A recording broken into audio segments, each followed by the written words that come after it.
Hello, it's Mark Lanier with your video thought for the day. We're rounding the corner, coming near the end of our video thoughts on attributes of God. Now, I do 5 video thoughts a day for the week. That does not mean that God only has 5 attributes. It just means I'm covering 5. And I'm covering 5 that I really like to talk about and think about. And so today, I want to talk about the fact that God is omnipresent.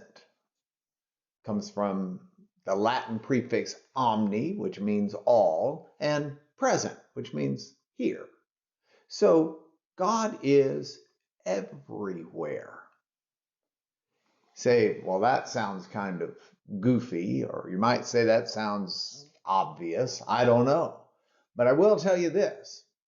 Our grandson, John Henry, is about to turn 4 in just a matter of weeks.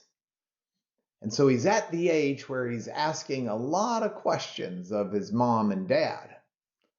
And Gracie called me the other day, Gracie, of course, being his mom, laughing, telling me that John Henry was questioning her about the omnipresence of God. Of course, 3-year-old John Henry didn't use the word omnipresent, but his mind was blown by the idea that God is everywhere. And so he started asking some more quizzical questions. He said, is God in a boat? John Henry loves boats. Is God in a boat? And Gracie said, yeah, God is everywhere. He looks off to the side and then looks back and says, is God in my stomach? And Gracie said, God is everywhere. Now, the ancients talked about God in the sense of kind of the force, the cosmic glue that holds together all things.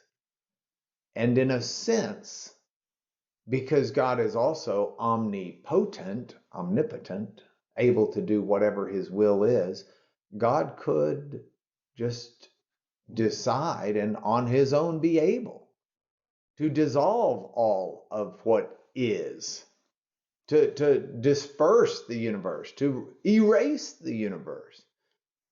But God's presence is what holds the universe together, in spite of the laws of physics. God is everywhere. Now, what does that mean for me? And what does that mean for you? Well, for starters, ain't no hiding from God. Now, you might be saying, but wait a minute. When Adam and Eve hid among the trees from God, didn't God say, where are you? Well, yeah, that's like law school. That's a question that the professor asks, not because they don't know the answer, but the professor asks the question to make you answer the question, to make Adam say, we're hiding.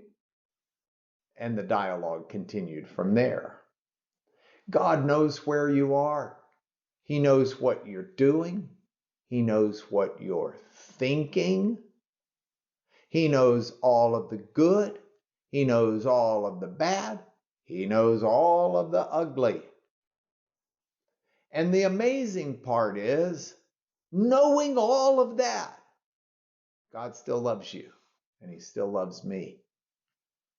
And that, in my age, if John Henry's mind is blown over God in a boat, the fact that God loves me and loves you in spite of who we are, knowing full well who we are, and it changes the way I live today. I hope it does you, because this is your video thought for the day.